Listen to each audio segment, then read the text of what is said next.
Let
me continue with this discussion that I ended with last time.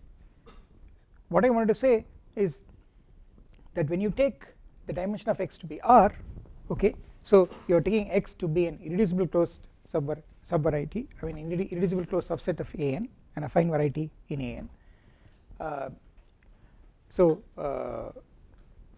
It's common to use the word subvariety when you look at a variety inside another variety. So since x is an irreducible closed subset, it's a variety, and An you already know is a variety, so we say that x is a subvariety, closed subvariety of An, okay.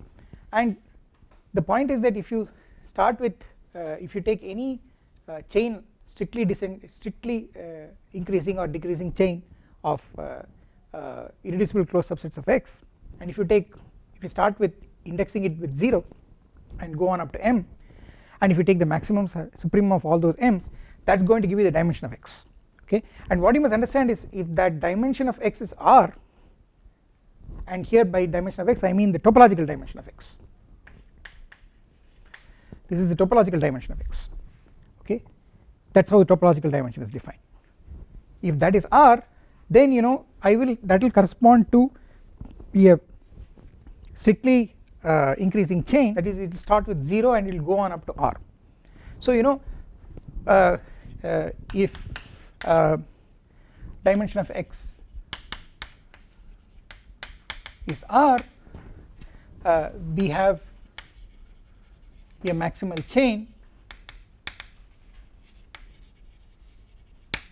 Z0 properly contained in Z1 and so on, Zm, Zr, okay. And what you should understand is that Z0 has to be a point, okay, because if Z0 is not a point and it's a maximal chain, I can get a contradiction by making this chain bigger by putting a singleton point in Z0, okay, and that will contradict the maximality of the chain. So this is a maximal chain, Z0 has to be a point and Zr has to be x, okay, Zr has to be x.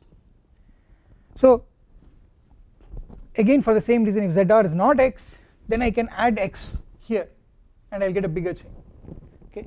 So corresponding to this, if you look at it in the, if you look at the corresponding diagram in the polynomial ring, namely the ring of functions on affine space, what's happening is the following: you have in k x1 etc xn, you have I of x.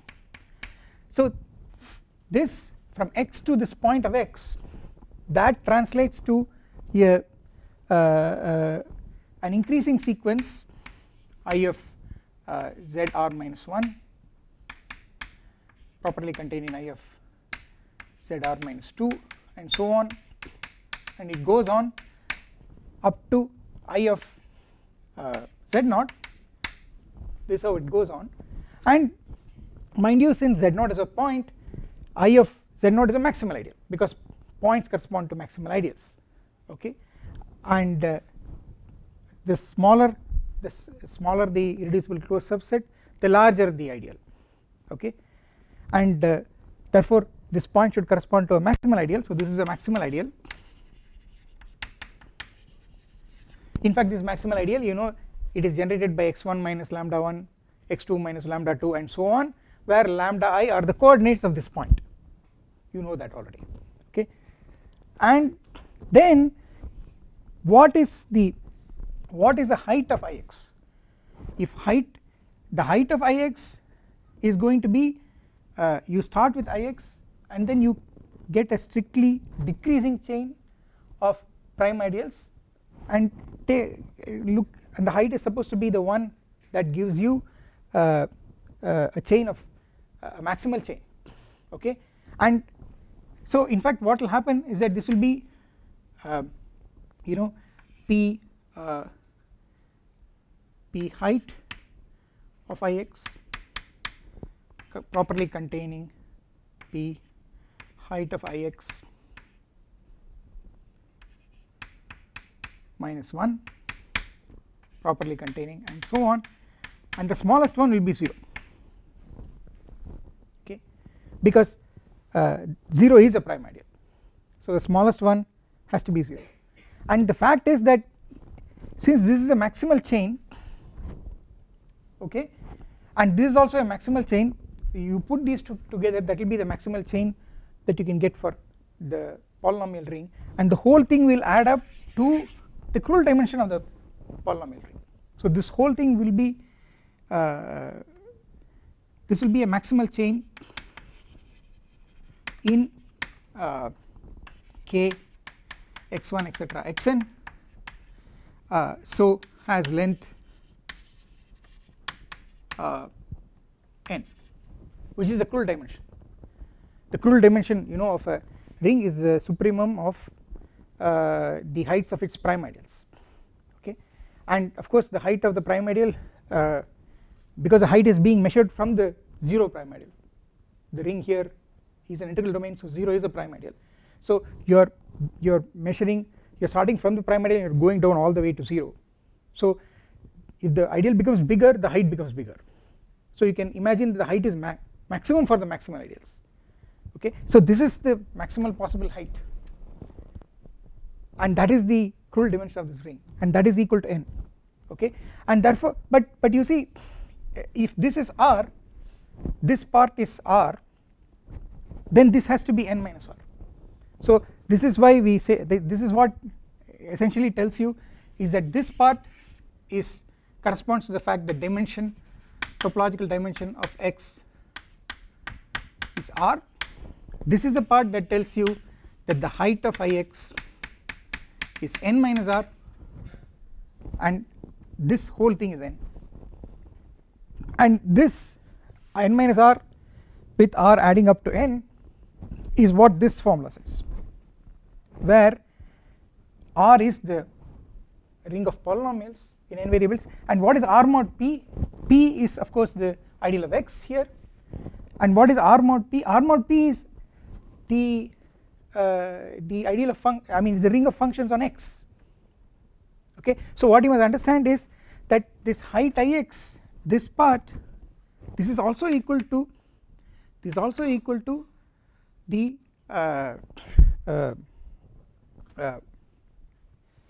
so what I want to say, so I wanted to say that this is also equal to the dimension, the Krull dimension of the functions on X, okay. So this is exactly what is happening in this case, okay. So now what I want to say is I want to also look at some special cases of subvarieties, okay. And but let me make one more statement here, you see,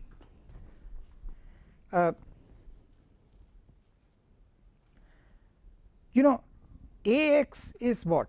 This Ax is actually the polynomial ring modulo the ideal of x.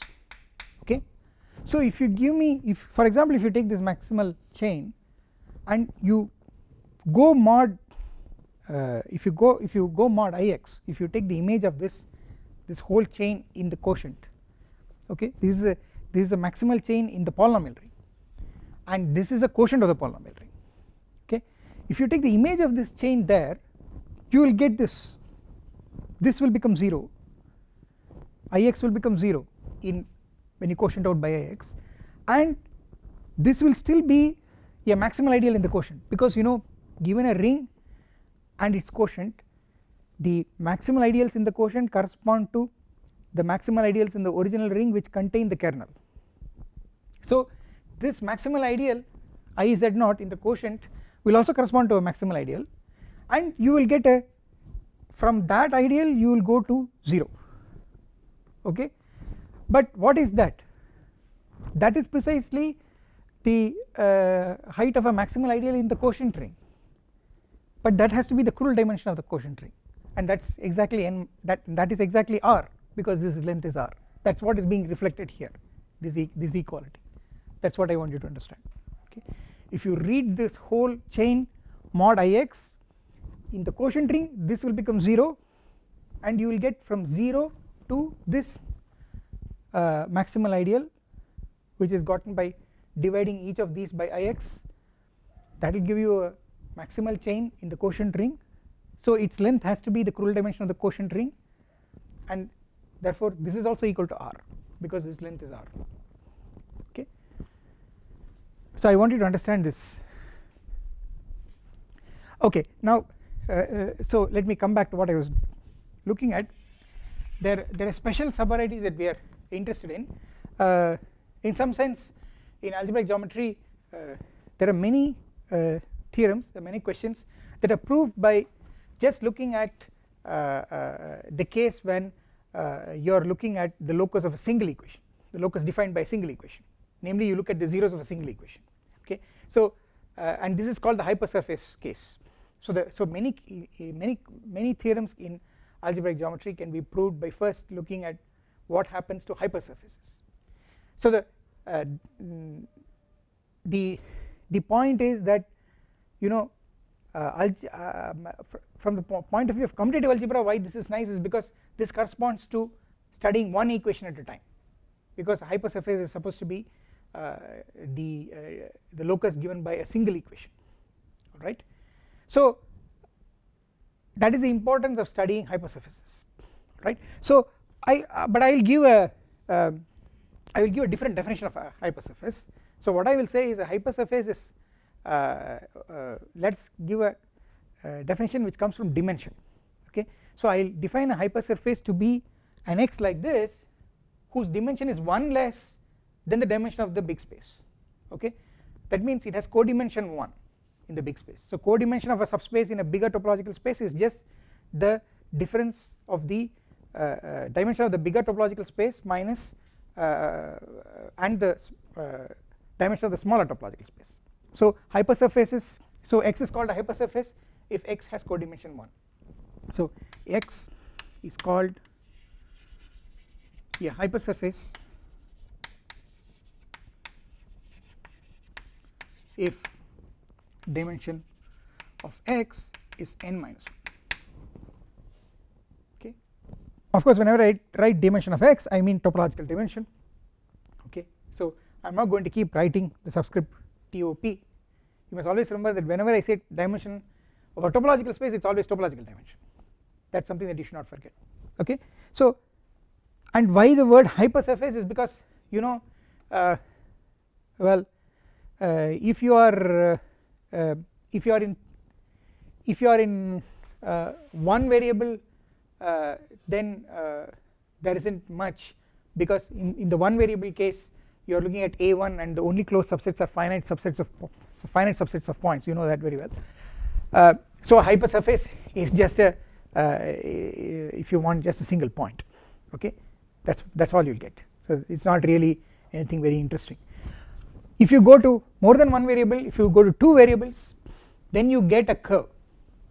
Okay, if you go to two variables, then essentially you are in a 2-dimensional space and you are looking at the zeros of a one equation. The dimension should come, you are essentially trying to look at zeros of one equation, that is what you expect to happen. The dimension comes down by 1.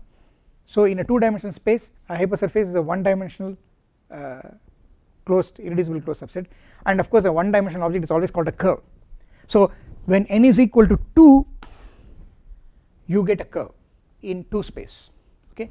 When n equal to 3 you actually get a surface in 3 space, okay, and if n is greater than that you no longer call it a surface, you call it a hypersurface. So the word hyper is reserved for n greater than 3, okay. Of course if n is 3 you call it just a surface, okay. If n is 2 then it's actually a curve in 2 space, okay.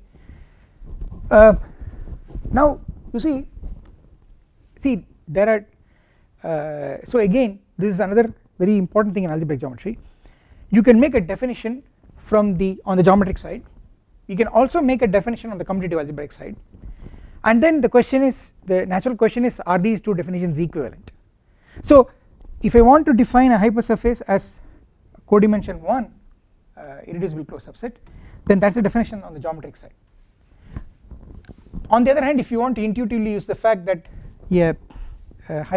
something that has one dimension less than the bigger space has to be given by a single equation, then that will tell you that the the commutative algebraic definition will be you are looking at the 0 locus of a single polynomial, okay. So I can give a commutative algebraic definition, okay, that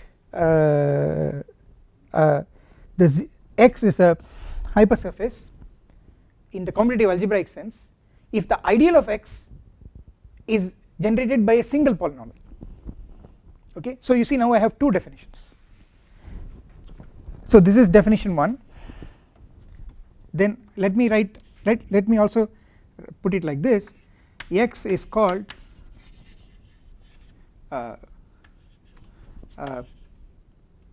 hypersurface in the commutative algebraic sense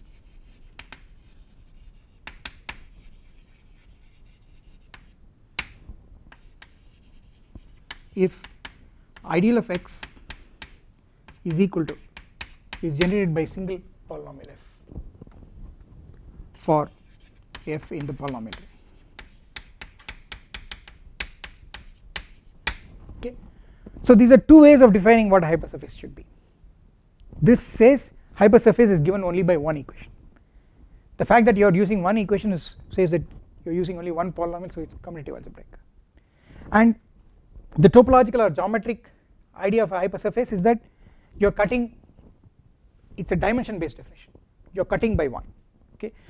And you can ask whether these two are the same, the answer is yes, the answer is yes, and that the proof of that involves a significant amount of commutative algebra, and I will tell you what the results are that leads to the proof of that. So you see, suppose X is a geometric hypersurface, suppose X is a geometric hypersurface. So mind you, geometric hypersurface means it's hypersurface in a geometric sense according to this definition, okay. So again let me reiterate, this is what I mean by geometric hypersurface, something that has dimension 1 less than the dimension of the ambient space, right.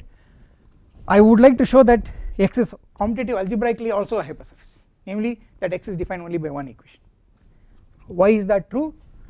Because of the following thing. See, I of X is prime, of course, because X is irreducible, so I of X has to be prime. We are only worried about varieties, okay.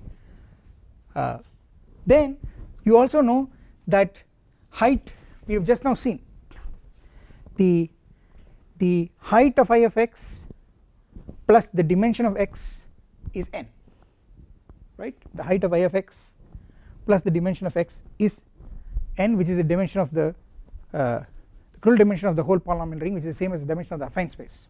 Okay, so let's write that height Ix plus dimension of x is equal to n. We know this, all right. Of course we know it means it's because of this, it's because of this theorem here. This formula I have written down is a theorem.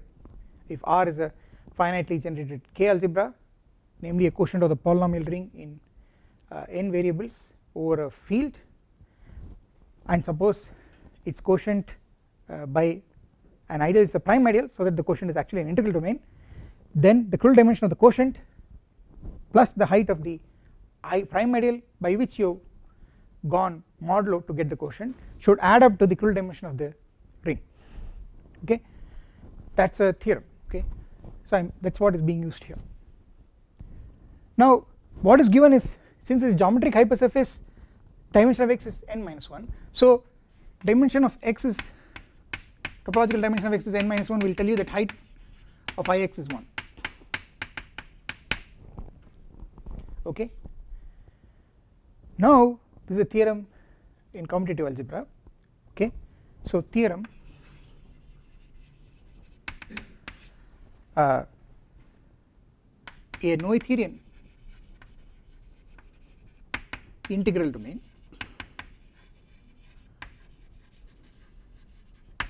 is a unique factorization domain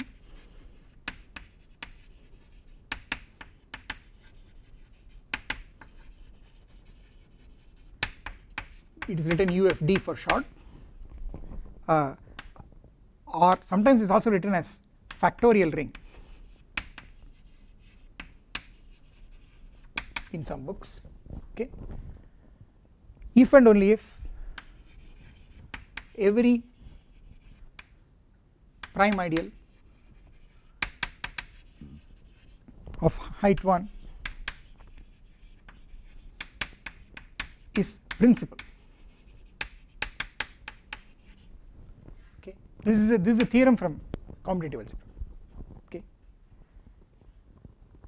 so what it says is you start with a ring, commutative ring with 1 which is Noetherian, okay, which means every ideal is finitely generated, or the ideals satisfy ACC, ascending chain condition, and assume that it is also an integral domain, that means it has no zero divisors, that is the same as saying the zero ideal is prime.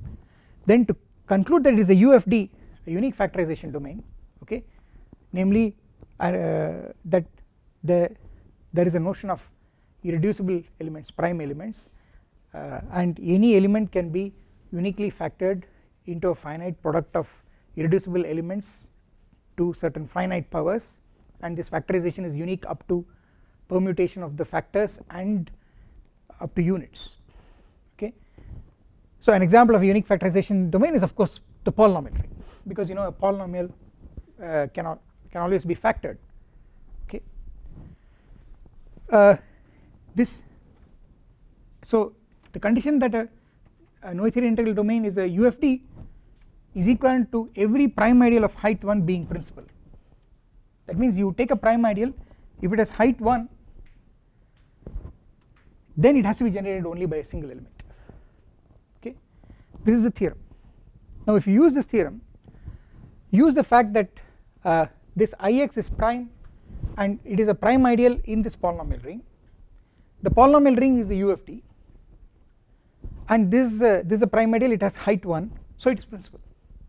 That means the ideal is generated by a single element, okay, and that element has to be irreducible, mind you, because of that, if that element breaks up as f1 f2, then Ix will then x will break up as 0 of f1 into 0 of f1 union 0 of f2, so it will not be irreducible.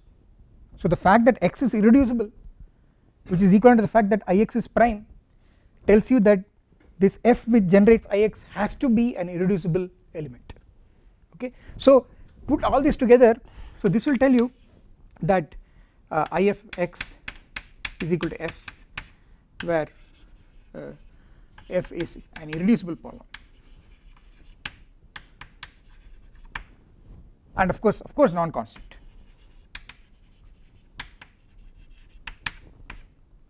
It has to be non-constant, because if it is constant, if it's a non-zero constant, then it's a unit.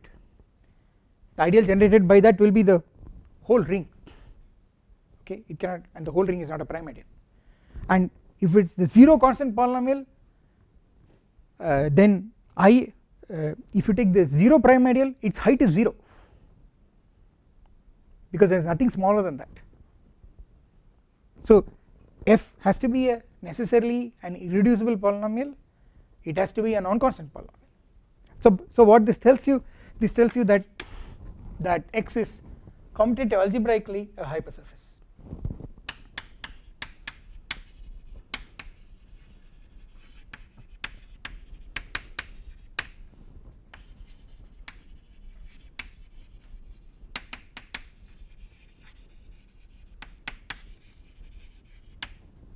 Okay, so what this tells you is that if you require a closed subvariety to be a hypersurface, geometrically, namely it has to have one dimension less than the ambient space, the ambient affine space, then it means that it has to be also commutative algebraically a hypersurface, namely it has to be defined only by one equation, and that one equation has to be an irreducible non-constant polynomial.